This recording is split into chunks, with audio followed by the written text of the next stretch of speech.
There's a truth most people never want to face. Failure is not the opposite of success. It's part of it. Think about it. Thomas Edison failed over 1,000 times before he created the light bulb.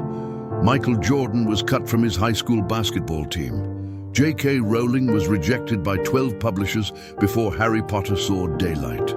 But here's the strange question. If failure builds success, why do so many of us keep running away from it?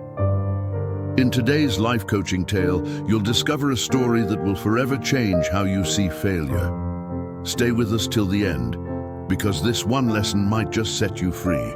Meet Arav, a 23-year-old engineering student from a quiet mountain village in Himachal. He was the kind of person everyone called the topper.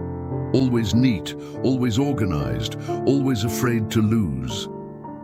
After graduating, Arav dreamed of building a small solar energy startup. But the first time his project failed, investors backed out, and his design didn't work. He broke down, so he ran back home to the same mountains he once promised to leave behind. Every morning, he walked to the edge of a green field overlooking the valley. The wind was peaceful, but his mind wasn't. He felt like a failure who had disappointed everyone, especially himself. One morning, Arav met Baba Hari, an old shepherd who often sat under a large oak tree nearby. The old man smiled, his face lined with the wisdom of years. "Running again, son?" he asked. Arav frowned.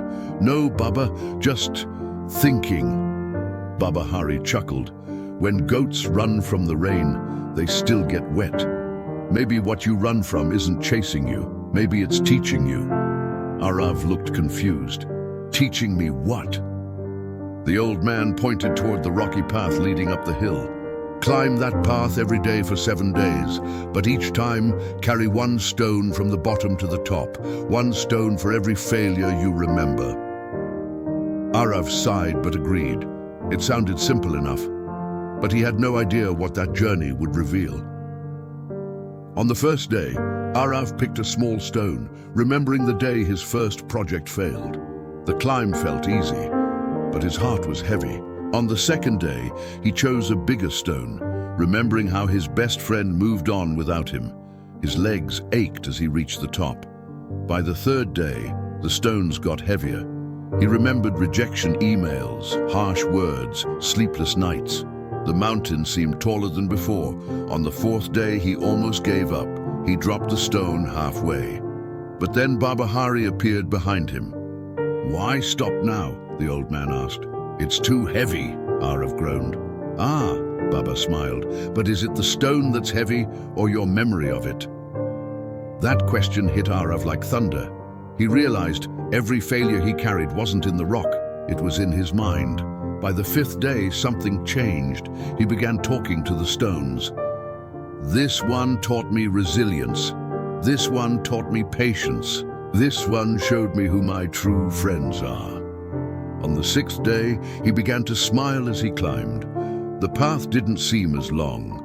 The stones didn't feel as heavy. And on the 7th day, when he reached the top, he didn't bring a stone at all.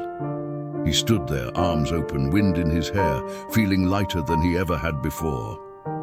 Baba Hari appeared once more. "Where's your stone today?"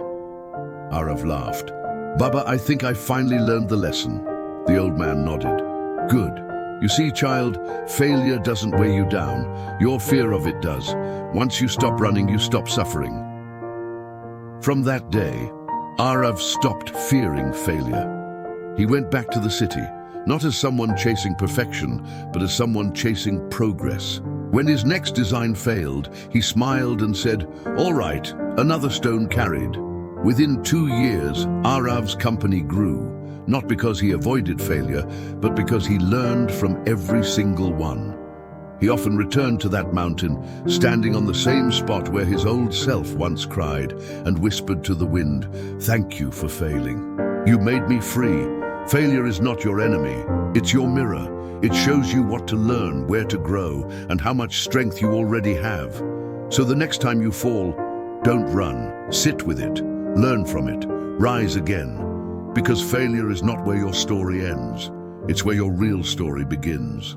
If this story touched your heart, like it, share it, and tell us in the comments what failure taught you the most. And don't forget to subscribe, because in the next life coaching tale, we'll uncover the power of stillness, why doing nothing sometimes changes everything.